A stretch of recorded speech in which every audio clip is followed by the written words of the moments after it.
part sur le Forum Techno 2021. Bienvenue si vous nous rejoignez ou welcome à nouveau pour la suite de ce forum.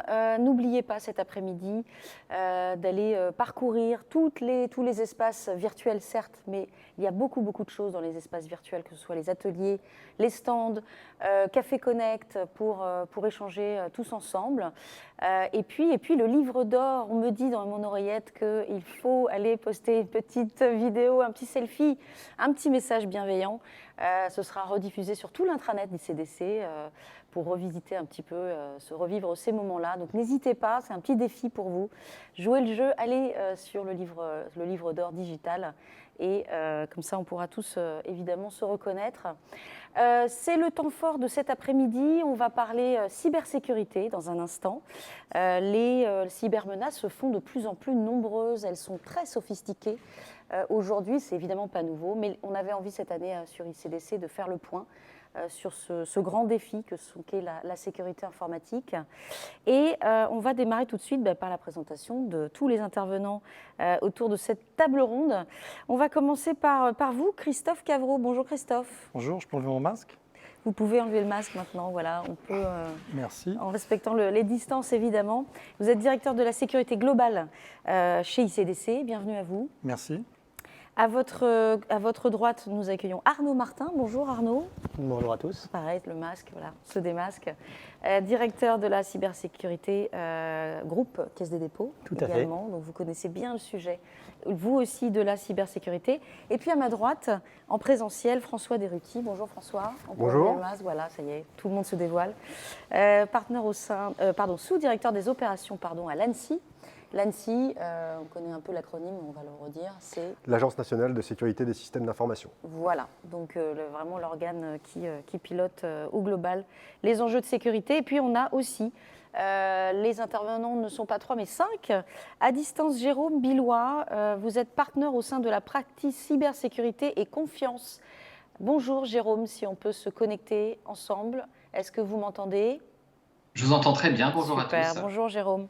Et puis à distance également, Gabriel Debrosse, directeur de la cybersécurité, groupe La Poste, également dans la famille. Est-ce que vous nous entendez, Gabriel? Peut-être un petit test en régie. Je vous entends, mais c'est un petit peu haché. Gabriel va nous rejoindre dans quelques secondes, j'en suis sûre. Alors, on parlait donc des actualités, elles sont nombreuses, on va les lister un tout petit peu parce que voilà, il y a eu beaucoup de remous, notamment en période de confinement et de période de confinement de la crise Covid. Ma première question est pour vous, Jérôme Billois. Listons un petit peu ces actualités de cybersécurité. Je le disais, elles sont nombreuses. Quelles sont celles qui ont marqué là, ces dernières semaines ou ces derniers mois? Alors les actualités sont effectivement extrêmement nombreuses et sont extrêmement diversifiées. C'est vraiment la difficulté face à laquelle on est aujourd'hui. On va avoir la menace numéro 1 aujourd'hui, c'est la menace ransomware, ce fameux mot valise, ransom software, rançongiciel en bon français, donc ces attaques qui bloquent les systèmes d'information, qui vont demander une rançon pour à la fois déchiffrer les données, mais aussi ne pas révéler des données qui auraient pu être volées lors de l'attaque.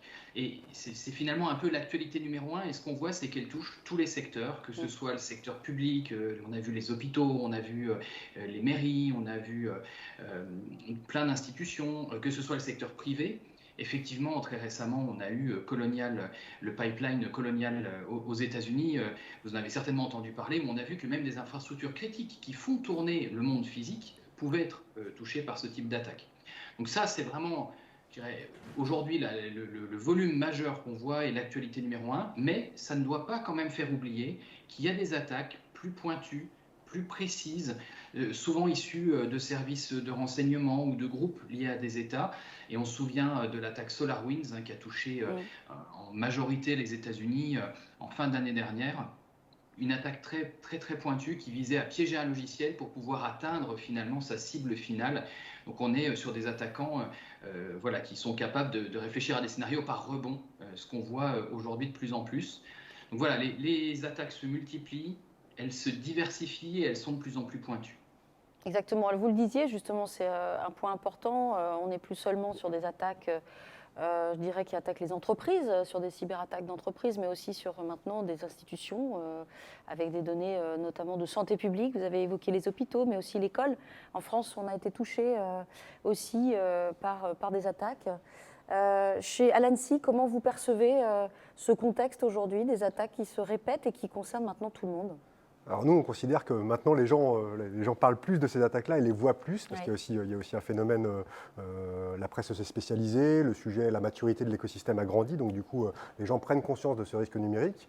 À l'ANSSI, on ne découvre pas tout à fait ce sujet-là, hormis la tendance des rançongiciels qu'a évoqué Jérôme, qui vraiment, elle, prend un essor fort, parce que c'est très lucratif pour les attaquants. Il faut replacer ça dans un contexte un peu global géopolitique. On voit bien qu'il y a les enjeux du numérique, donc je ne vais pas refaire la numérisation de la société, on en est tous conscients. On voit qu'il y a des grandes places de pouvoir entre les États-Unis, la Chine, la Russie, l'Europe qui s'affrontent sur des sujets de souveraineté, des sujets de cloud.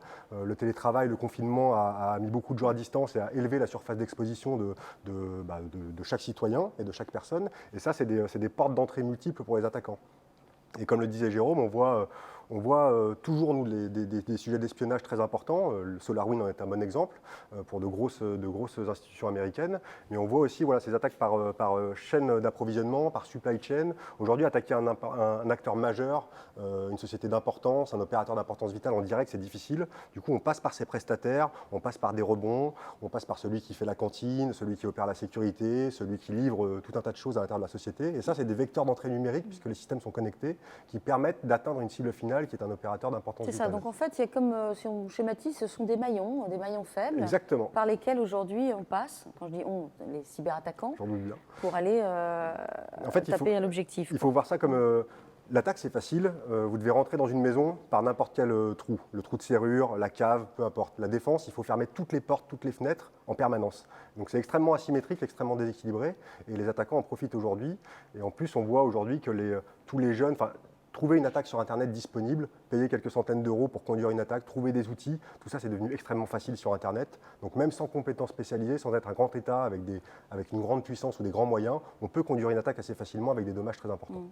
Côté Caisse des dépôts, comment vous avez vécu, vous vivez ce contexte de menaces qui pèsent aujourd'hui ? On ne fait pas exception à la règle. On a eu un certain nombre d'attaques de notre côté. Donc, Jérôme mentionnait tout à l'heure la partie rançongiciel. On a eu un rançongiciel en 2020. Ce qui est peut-être un petit peu différent par rapport à tout ce qui a été évoqué, c'est qu'on n'était pas sous le feu des médias, puisque ce qui permet de gérer aussi un certain nombre de choses dans la sérénité. Mais globalement, je disais rançongiciel, fraude au président. Alors fraude au président, ça peut être des fraudes qui sont parfois élaborées, d'autres qui sont plus basiques, mais comme tu le disais, sous forme d'opportunités et qui peuvent très bien marcher. Par exemple, imiter un mail d'Éric Lombard, donc qui envoie des demandes de souscription d'une vingtaine de bitcoins à chacun des directeurs généraux des filiales.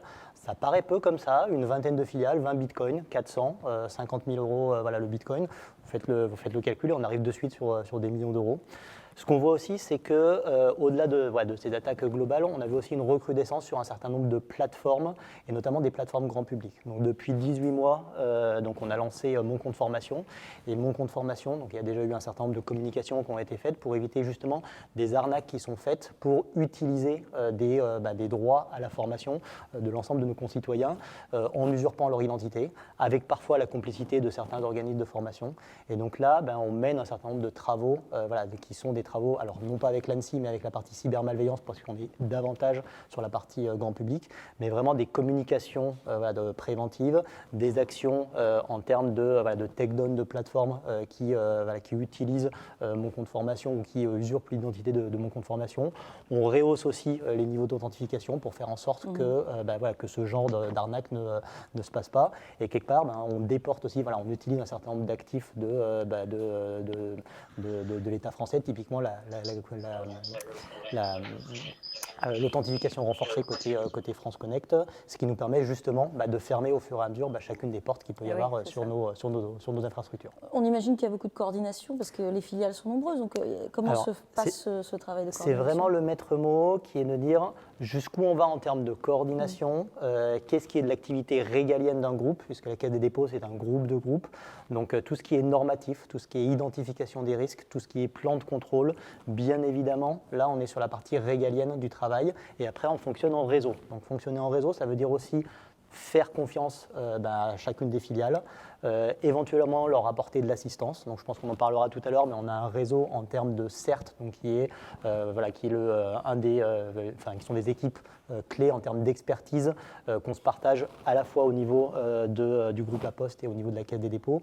Et l'idée, c'est vraiment d'utiliser le réseau à plein et de faire en sorte que sur un certain nombre de domaines, on promeut l'autonomie et de l'autre côté, on promeut aussi l'assistance ou alors le contrôle.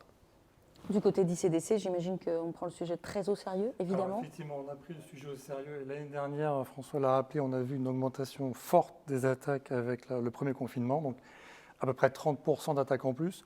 Essentiellement, l'analogie est bonne, on doit fermer toutes les portes. Et donc, essentiellement, sur la porte qui était plus exposée que d'habitude, donc les accès à distance, pour que tout le monde puisse télétravailler, donc travailler de chez soi, dans des bonnes conditions.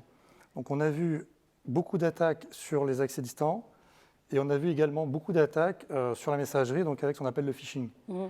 Donc, comment on a fait? Donc, sur les accès distants, on a renforcé donc, la sécurité, la surveillance, et effectivement, on a été beaucoup plus vigilant sur les correctifs de sécurité.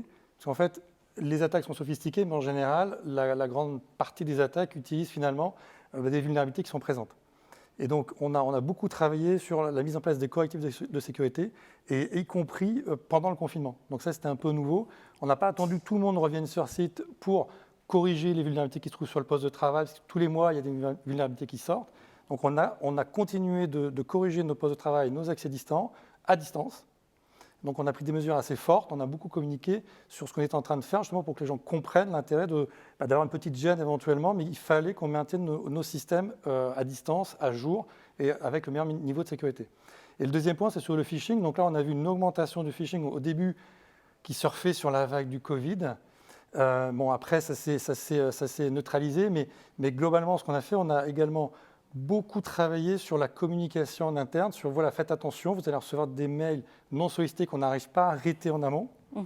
Et donc, on a sensibilisé les gens, on a même fait des campagnes de sensibilisation au phishing. Donc, on s'est attaqué nous-mêmes pour que les gens s'entraînent. Comme un crash test, un auto-crash test. Comme un crash test. Donc, on a lancé ces crash tests, Oui. c'est une bonne analogie. On a lancé les crash tests durant le Covid, donc l'année dernière, pour qu'en plus des mails non sollicités, on ait des mails d'entraînement, et pour que les gens puissent réagir et on leur expliquer comment faire, comment voir que ce mail-là est dangereux, et justement pas tomber dans le panneau. C'est mieux d'être préparé, évidemment. Posez vos questions. Le chat, évidemment, est là pour intervenir et on a réservé un temps à la fin de cette discussion avec vous, chers auditeurs et auditrices. Est-ce que vous m'entendez, Gabriel Debrosse? Gabriel, vous nous entendez? Merci. Je rappelle que vous êtes directeur de la cybersécurité au sein du groupe La Poste. Comment on se prépare, justement? Comment on anticipe au sein du groupe La Poste aujourd'hui sur les cyberattaques? Alors, l'anticipation, c'est un peu une obsession pour toutes les équipes cybersécurité du groupe La Poste. Je vais rappeler un petit peu notre périmètre. On parle de 3000 systèmes d'information, on parle de 270 000 personnes, de 540 filiales. Donc c'est un écosystème et un univers assez complexe. Et donc, effectivement, pour anticiper les menaces, la première chose, c'est avoir une bonne compréhension de nos systèmes, savoir ce qui se passe dessus, et ça passe par des structures de cybersécurité opérationnelle, ce qu'on appelle des centres opérationnels de sécurité, des SOC. Donc, coordonner ces SOC sont la capacité à capter toutes les informations, les signes avant-coureurs des attaques. Et puis, nous avons aussi 270 000 capteurs qui sont tous les collaborateurs du groupe. On essaie de sensibiliser, former pour qu'on ait, effectivement tous les signalements au plus tôt. Au cours des questions précédentes a été évoquée la question du confinement. Mais, par nature, l'activité postale est assez nomade. Donc, effectivement, on met aussi de la sécurité sur les terminaux mobiles, pour que lorsque un facteur fait sa tournée, on en a 80 000 qui le font tous les jours, et bien ce terminal soit sécurisé, que les données ne soient pas accessibles. C'est un assez vaste chantier, pour tout vous dire. Je crois qu'il y a des chiffres que j'aimerais qu'on rappelle. Gabriel, vous disposez aujourd'hui de plus de 3000 systèmes d'information, c'est ça? Et 540 filiales au total, donc on imagine les enjeux de sécurité du côté La Poste, toujours.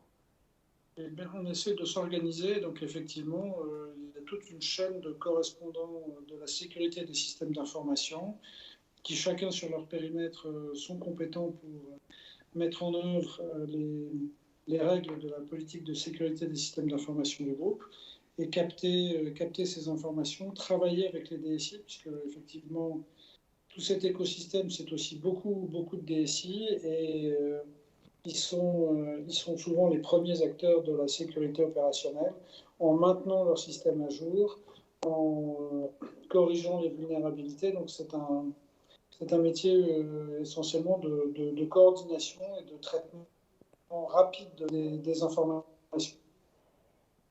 La connexion va revenir, c'est un petit peu meilleure, on l'espère. Aujourd'hui, alors, ce matin, vous savez, on a parlé de cloud. Le cloud de confiance a été l'ouverture de cette journée.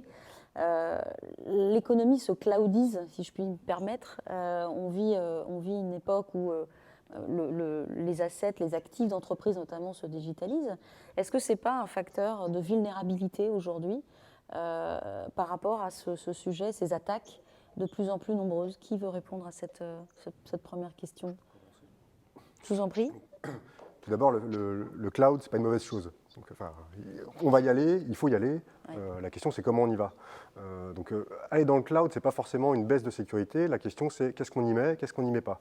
Donc, il faut bien identifier son analyse de risque, bien identifier ses assets à protéger. Qu'est-ce que je dois garder absolument chez moi dans mon cœur de confiance. Et ça, on le met dans un bunker.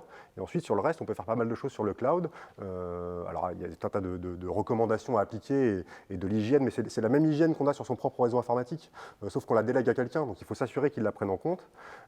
Et après, il y a des enjeux pour nous, plutôt Annecy, qui sont, si un incident se déclare dans le cloud, comment on intervient, comment on détecte. Là, c'est des enjeux un peu, pas nouveaux parce qu'on s'y prépare depuis un moment, mais du coup, on n'intervient pas chez un bénéficiaire qui nous sollicite, on intervient chez un tiers qui infogère les données d'un bénéficiaire.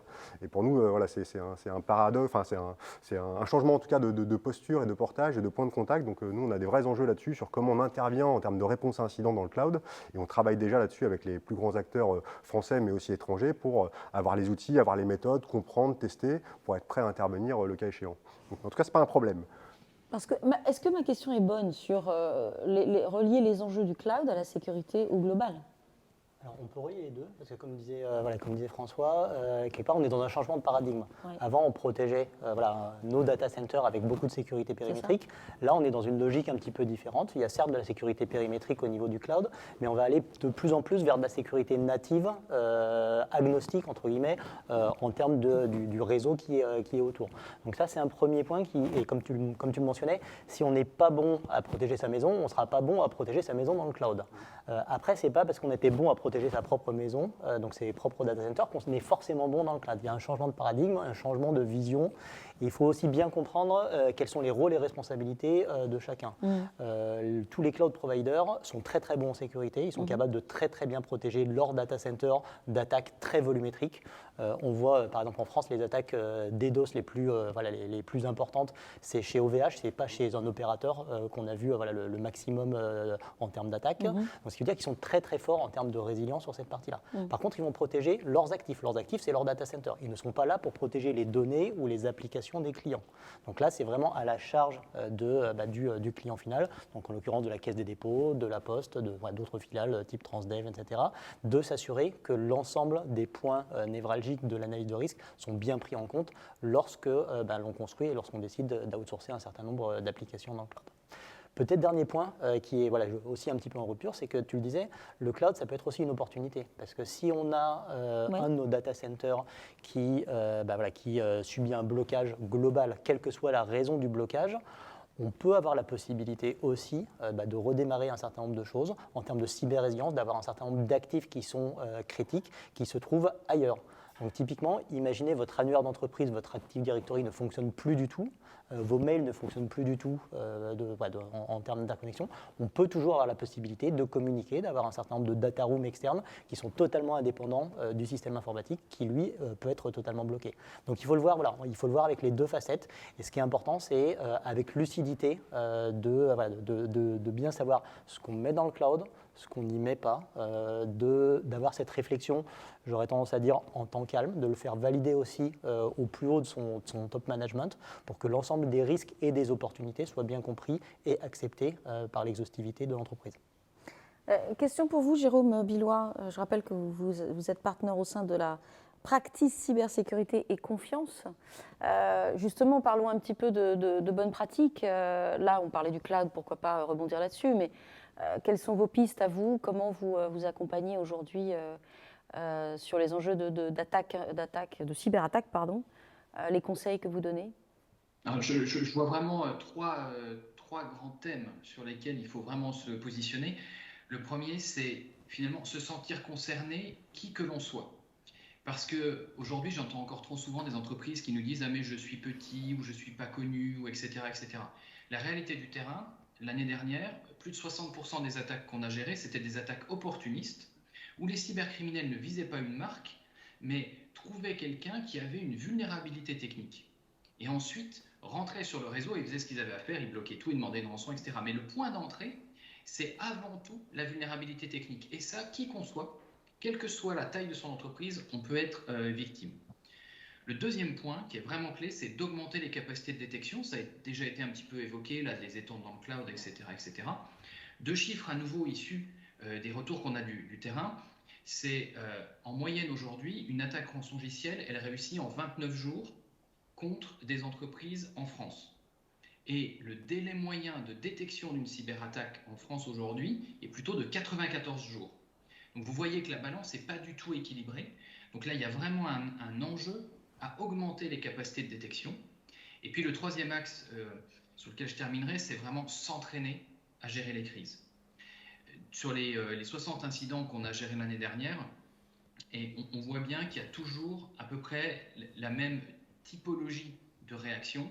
C'est-à-dire que vous avez 3 jours pendant lesquels c'est la panique, pendant lesquels les gens courent partout, ne savent plus qui fait quoi, où, quand, comment, parce que bien souvent, pendant ces 3 jours-là, en cas d'attaque rançongiciel, ils sont privés de messagerie, ils sont privés d'annuaire, ils sont privés même d'accès aux outils qui leur permettent de gérer le système d'information et de le reconstruire. Après ces 3 jours-là, on enchaîne sur 3 semaines pendant lesquelles on va être vraiment dans une phase de reconstruction qui vont permettre de remonter jusqu'à 70-80% du SI qui est fonctionnel et qui vont permettre quelque part de clôturer la crise. Et ensuite, c'est 3 mois, souvent, pour resolidifier ça et retrouver un système qui soit à peu près correct. Ces délais-là, aujourd'hui, sont beaucoup trop longs.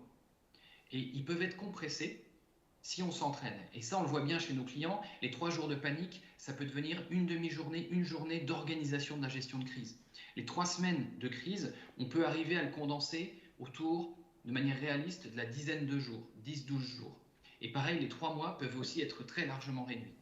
Donc c'est vraiment ça, c'est être concerné qui que l'on soit, augmenter sa capacité de détection et surtout s'entraîner à gérer ce type de crise. Donc c'est un petit peu ce que vous disiez, s'imposer comme ça des sortes d'entraînements, un petit peu comme les pompiers ou d'autres structures qui finalement, par l'entraînement, vont gagner quelques minutes qui peuvent sauver. Et on en parle notamment sur les enjeux d'attaque en entreprise ou d'institution. C'est un peu ça, c'est ce que vous disiez tout à l'heure. C'est exactement ça, effectivement. Plus on est entraîné, et on s'entraîne en général en temps calme, plus on est prêt lorsque justement il y a une tempête qui arrive. Oui. Et c'est ce que décrit Jérôme et François. On essaie de s'entraîner tous les jours, justement, et d'être prêt lorsqu'il faudra prendre des décisions fortes, de redémarrer un système d'information dans un sens et pas dans l'autre, et de redémarrer certaines briques et pas d'autres, parce qu'on ne pourra pas les redémarrer, parce qu'on ne sera pas sûr que tout est bien nettoyé. C'est ça, c'est ça. On reste toujours sur les pistes et solutions, parce que l'idée, c'est pas de voir les choses avec panique, mais plutôt d'envisager l'avenir avec un peu de sérénité. Vous parliez tout à l'heure de contexte géostratégie, ça me paraît être un point très intéressant. Est-ce qu'il y a une coopération internationale? Les attaques, elles sont globales, elles viennent de partout. Comment on s'organise à l'international sur ce type de menaces? Alors, on s'organise. En cyber, comme dans toutes les choses qu'on peut voir entre pays en ce moment, il y a des alliés, il n'y a pas d'amis. Voilà, ça peut changer en fonction du temps. En tout cas, l'Europe est bien organisée, c'est déjà ça. Oui. Nous, on a un réseau de CERT européens. Donc, chaque pays a désigné sa tête de pont d'équipe de réponse. Donc, c'est l'ANSSI pour la France, mais chaque pays a fait ça. On a des réunions régulières et des plénières où on échange soit sur des méthodes d'opération, de réponse à incidents, soit sur des incidents concrètement. D'accord. Qu'est-ce que j'ai vu? On partage des éléments régulièrement pour essayer de prévenir des victimes chez d'autres pays. Et ils font de même, évidemment, pour prévenir les choses en France. Donc ça, c'est la coopération Autorité nationale de cyberdéfense. Et après, il y a un vrai développement depuis on va dire, 24 mois de la coopération policière et d'entraide internationale avec Europol, Eurojust, où on commence à voir, on a vu des articles sur le démantèlement des Grégor en Ukraine, des groupes comme ça qui commencent à être taquinés ou chatouillés, voire embêtés plus que ça, par de la coopération avec des interpellations synchronisées de plusieurs pays dans plusieurs endroits. Et la France n'est pas en reste là-dessus, puisqu'elle porte de nombreux dossiers sur le sujet. Ça met plus de temps parce que la coopération judiciaire est plus longue par nature, et puis il faut le temps de réunir des preuves. Mais par contre, il y a des résultats qui sont concrets aujourd'hui et qui ne pourront qu'aller qu'en s'améliorant, je pense. Oui, globalement, le mot cybermenace, c'est du cyberterrorisme, quelque part. C'est ni plus ni moins que de faire planer cette menace pour obtenir quelque chose. Donc, on s'organise un peu comme sur dans un monde la comme question l'État, du terrorisme. cyberterrorisme, c'est un peu connoté. Donc nous, on reste sur cybermenace. Ça a des conditions différentes, mais ça reste... Vous savez, au début, quand j'ai l'impression d'être le vieux qui parle, mais au début, quand il y avait les armes cyber qui sont sorties, c'est une arme d'emploi, la cyber. Ouais. Aujourd'hui, il y a quelques années, on pensait que c'était un peu un parallèle avec la dissuasion. C'est-à-dire que j'ai une puissance cyber, je m'en servirai pas, mais je fais peur. D'accord. Aujourd'hui, c'est une arme d'emploi. C'est utilisé par tous les États, par les cybercriminels, pour se défendre, pour attaquer. C'est vraiment un moyen plus qu'une finalité.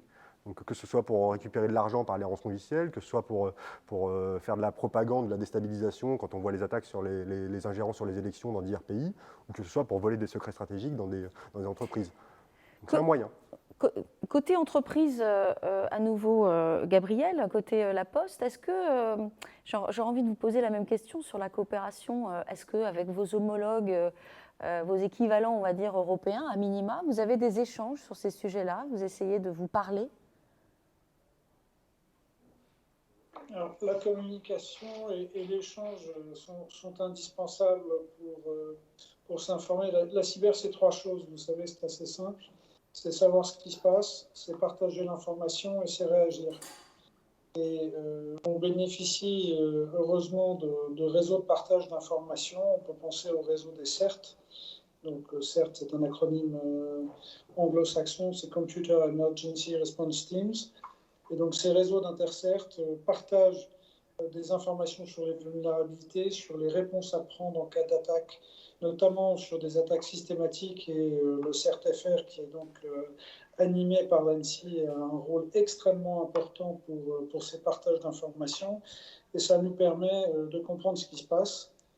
Et ensuite, tel que vous nous voyez aujourd'hui rassemblés, vous avez finalement un regroupement de suspects habituels, c'est-à-dire que il est assez naturel pour nous de nous parler avec Christophe, de nous parler avec Jérôme, de nous parler effectivement avec François et Arnaud. Le monde de la cybersécurité et de la RSSI, c'est un monde de communauté, de gens qui sont animés par les mêmes objectifs, les mêmes valeurs, les mêmes problématiques. Et ce n'est pas un monde de concurrence, c'est un monde de collaboration et de réaction. Et dès qu'il arrive quelque chose à l'un d'entre nous, le premier réflexe, c'est comment est-ce qu'on peut aider, qu'est-ce qu'on peut faire, quelles idées on a, quelles pistes on a mises en œuvre, que faut-il faire. Et cette communauté est très réactive. Si on remonte aussi loin qu'en 2017 sur WannaCry, c'est effectivement, on a su assez vite ce qu'il fallait faire parce que les chercheurs en cybersécurité ont annoncé par où cette vulnérabilité était exploitée. Donc c'est comme ça qu'on travaille. Alors sur le périmètre que je vous ai décrit, donc 540 filiales, effectivement, ce partage d'informations est une nécessité absolue et un challenge. Vous vouliez intervenir, je crois. Oui, pour compléter, peut-être pour synthétiser aussi tout ce qui a été dit, simulation, bien évidemment de ces organes de direction, de ces équipes techniques, etc. Et là, on passe même une certaine échelle, on est dans la simulation entre différents acteurs du même secteur. Donc par exemple, donc ce sera le 15 juin, donc le groupe de place Robustesse qui regroupe en fait sous l'égide de la Banque de France l'ensemble des plus grands établissements financiers de France va déclencher un exercice de crise dont la thématique sera une thématique cyber. Donc on est tous en train de s'organiser. Alors bien évidemment au sein du groupe Caisse des dépôts, on a deux acteurs majeurs que sont la Caisse des dépôts et la Banque postale. Donc nous on va coordonner nos activités entre nous et après avec une coordination globale qui sera effectuée via la Banque de France dans le cadre du GPR. La simulation c'est toute la journée, donc depuis 8h30 le matin jusqu'à 17h30 avec la possibilité en effet d'activer quelques membres du COMEX si nécessaire dans le cadre de cet exercice-là. Donc on est vraiment dans la partie entraînement non plus uniquement aux bornes de ces activités, mais aussi un entraînement collectif parce que la coopération est clé dans ces Alors, restons un tout petit peu sur cet entraînement, moi ça m'intéresse. Qu'est-ce qui se passe durant cet entraînement? On fait, vous le disiez, du phishing, on fait de la fraude au président, on teste quoi exactement? Alors le 15, je ne sais pas parce que c'est moi qui suis joueur, donc le jeu de rôle, je vais juste contribuer. J'ai un bon exemple. D'accord. Quand on a un rançongiciel, la première question qui nous arrive, c'est est-ce que je dois couper Internet? Cette simple question, est-ce que je me coupe du monde extérieur pour une entreprise, à répondre si on ne s'est pas entraîné, ne serait-ce qu'à savoir comment on coupe sa société d'Internet proprement, c'est une vraie question, vous pouvez débattre pendant des jours si vous ne l'avez pas préparée. Et pourtant, cette question, elle est cruciale au début d'un rançongiciel de est-ce que je me protège et est-ce que je protège mes clients par la même façon? Puisque comme si je suis connecté avec mes filiales, mes prestataires, ça pourrait se propager jusqu'à eux. Bien sûr. Cette simple question toute simple. Et la réponse, c'est quoi? Est-ce qu'il faut se couper d'Internet? Alors, ça dépend de l'impact, de où on est de l'attaque, donc ça, on peut aider. Mais savoir se préparer à cette question, est-ce que je sais le faire? Dans combien de temps? Avec quelles ressources? C'est une vraie question piège. Oui, parce que le jour J, c'est une sacrée décision à prendre. Là, on tourne en rond, comme disait Jérôme, pendant 3 jours. C'est les 3 premiers jours, la panique de est-ce que je le fais ou pas. Jérôme, vous voulez rebondir là-dessus? Oui, alors sur les entraînements, ce qu'on va faire, c'est qu'on va vraiment simuler comme si on était attaqué. Donc, il y a plusieurs niveaux de simulation. On peut juste tout simplement se mettre autour d'une table avec les acteurs concernés, puis on va dire, il se passe ça. On vient d'avoir 1000 PC chiffrés, qu'est-ce qu'on fait?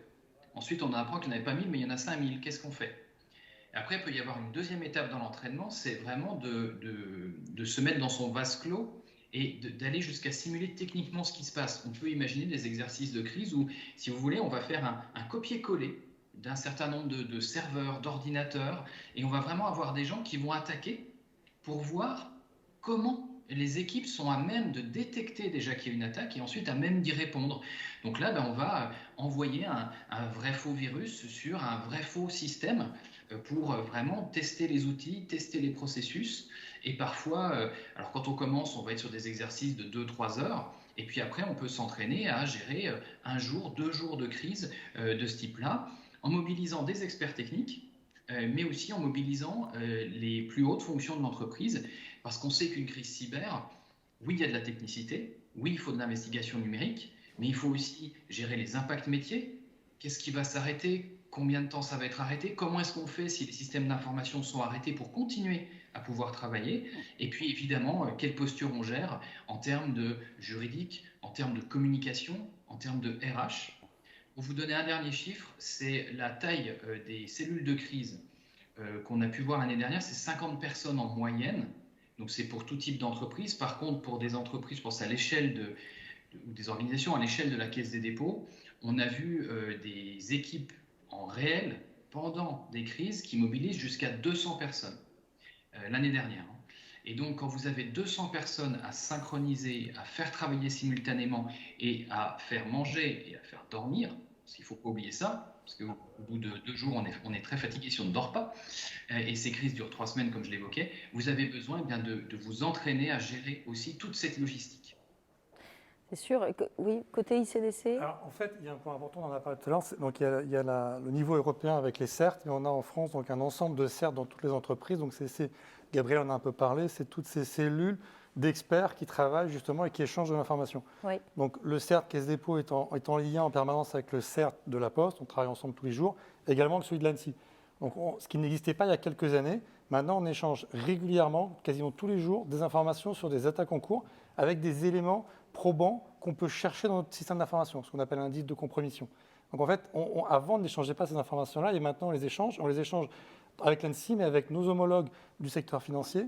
Et ce qui fait que cette collaboration-là, elle est vraiment efficace justement en temps de crise, puisqu'on sait que si on est attaqué, il faut échanger l'information au plus vite avec d'autres entreprises dans le même secteur pour qu'ils ne vivent pas la même chose que nous. Et c'est ça. Et donc la collaboration est de plus en plus forte. Et là, l'ANSSI n'intervient pas comme un gendarme, il intervient pour nous aider en fait. Et effectivement, ils ont des ressources très expertes et à ce moment-là, ils viennent nous aider pour encore aller plus vite avec ce qu'ils ont peut-être déjà rencontré, des cas qui sont parfois confidentiels.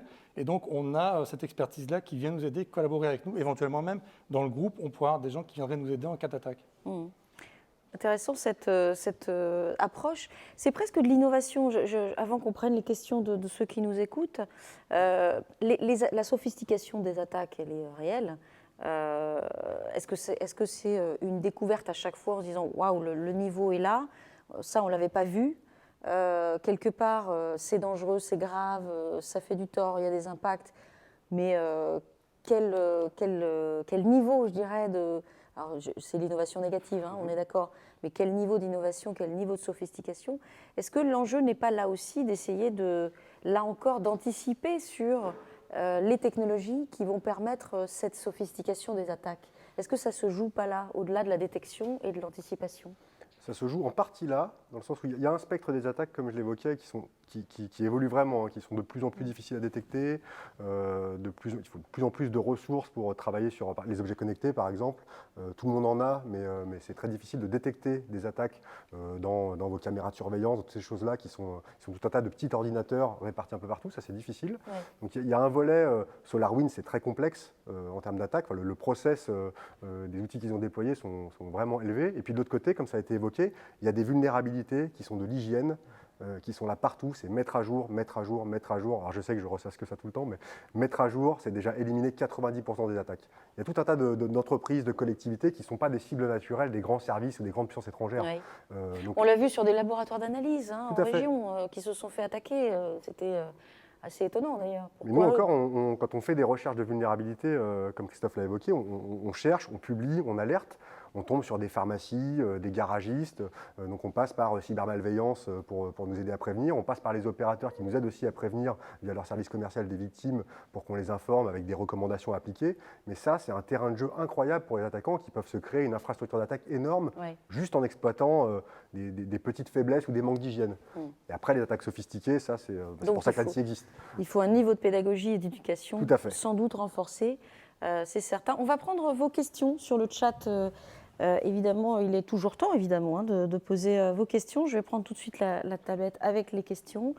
La première, vous dites que les attaques, ce sont donc nos auditeurs, vous dites que les attaques ont beaucoup augmenté l'année dernière avec la pandémie. Est-ce que vous pensez qu'avec le retour à la normale sur le plan sanitaire, le nombre d'attaques va diminuer pour atteindre son niveau d'avant pandémie? Qui veut répondre? Jérôme dit non, certainement pas. Non. Non, parce que en fait, ce qu'il faut comprendre, c'est que oui, la pandémie a certainement donné quelques appâts aux cybercriminels et ouvert quelques nouvelles portes aux cybercriminels. Mais ce qu'il faut voir aujourd'hui, c'est l'explosion de ce nombre d'attaques. Il est dû à une chose, il est dû à l'industrialisation de l'économie du cybercrime.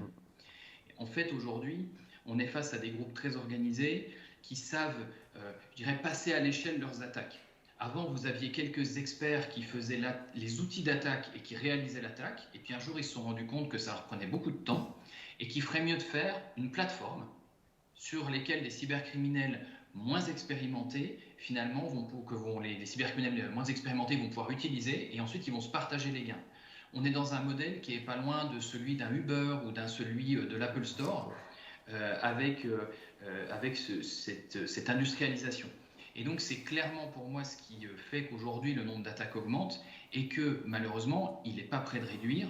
Je peux vous citer qu'on a calculé des chiffres de retour sur investissement, de rentabilité des attaques.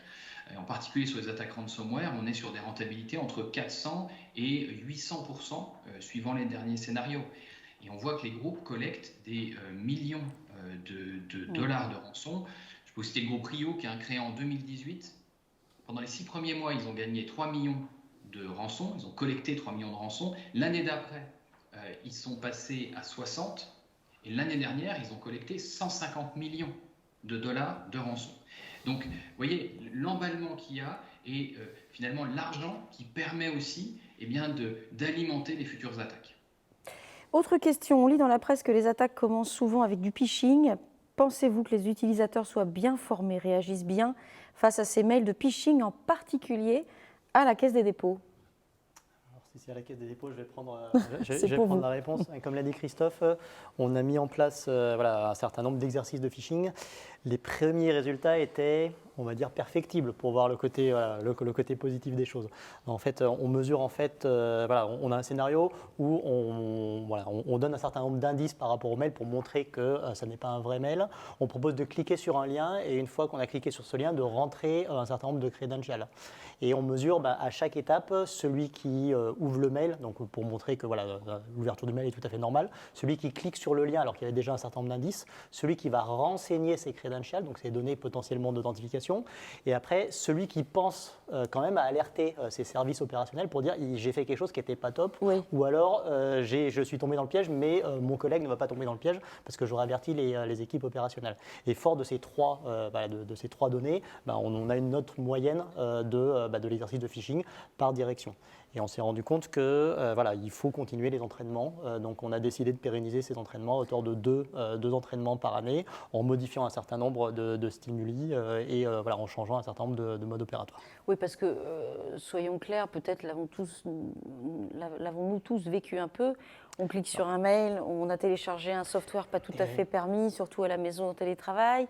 On n'ose pas le dire à son manager. Et là, c'est le début de la potentielle catastrophe. Est-ce qu'on est en train de changer de paradigme là aussi? On n'hésite plus maintenant si on fait une bêtise? Je pense qu'on hésite moins. On est aussi dans l'ergonomie. Donc nous, on a mis un petit bouton plutôt que de savoir à qui on devait envoyer le mail, qui avertir, etc. On a un petit bouton. De la même façon qu'on clique sur effacer ou transférer un mail, on clique sur envoyer. Alors chez nous, ça s'appelle pourriel. Donc envoyer aux équipes techniques ce mail-là. Et après, les équipes techniques accusent systématiquement réception et donnent un avis par rapport à ce mail-là. Donc on est aussi davantage dans la digitalisation en marche avec de l'interactivité qui se met en place. Et ce n'est pas parce qu'on a fait une petite bêtise que derrière, il y aura des conséquences. Au contraire, c'est en le disant qu'il y aura moins de conséquences. Mais il peut y en avoir quand même. Est-ce que vous voulez réagir, Gabriel, côté La Poste, par rapport à cette éducation, cette formation en interne aussi de tous les collaborateurs, toutes les filiales?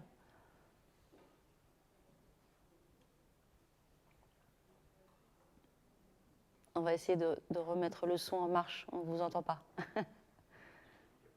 Autant pour moi. Voilà, on vous entend. Donc effectivement, la sensibilisation, la formation sont des objectifs très importants puisque on peut considérer que les utilisateurs ouvrent ou ferment l'accès au système d'information d'une certaine manière quand ils résistent à la tentation du phishing. On sait que 80% des fuites de données sont généralement d'origine interne, donc c'est un objectif extrêmement important. Et aujourd'hui, on utilise aussi toutes les solutions qui nous sont offertes, comme de la formation en ligne à distance, des campagnes de phishing test pour que lorsque les gens se trompent, ils se trompent à blanc et qu'ensuite on leur donne une formation en leur disant voilà, vous avez fait ça. Si ça avait été effectivement un mail envoyé par un pirate, vous auriez compromis le système d'information. C'est un petit peu le travail de Pénélope. C'est très long et il faut le reprendre en permanence. Donc c'est vraiment une priorité importante que de pouvoir contacter nos utilisateurs. Et on utilise aussi les solutions et les outils dont on dispose. C'est-à-dire qu'en cas d'alerte majeure, on en a eu quelques-unes en 2020 où on est capable d'alerter 220 000 personnes en leur disant attention, il y a une attaque cyber qui nous cible et qui essaie de rentrer dans nos systèmes d'information. Attention à ceci ou attention à cela.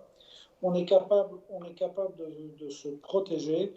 Je crois que ce qui est important en termes d'attaque et de sensibilisation des utilisateurs, c'est de ne pas les laisser se faire piéger par une attaque simple qui permet ensuite une attaque complexe. C'est-à-dire que les cyberattaquants, aujourd'hui, utilisent des modes d'action simples et puis ensuite enchaînent des actions malveillantes. Quand on parle de sophistication, c'est qu'ils sont capables d'utiliser plusieurs types de cyberattaques les uns derrière les autres pour parvenir à leur fin. C'est ce qui rend la tâche complexe. On va devoir clôturer cette discussion qui sera poursuivie de bien d'autres discussions, évidemment, sur les enjeux de la cybersécurité et quelque part d'une forme de souveraineté aussi. Il en est encore question. Un grand merci à tous les 5, vous 3 en présentiel et aux autres intervenants à distance. Un grand merci. On vous retrouve évidemment sur une prochaine discussion future, on le souhaite.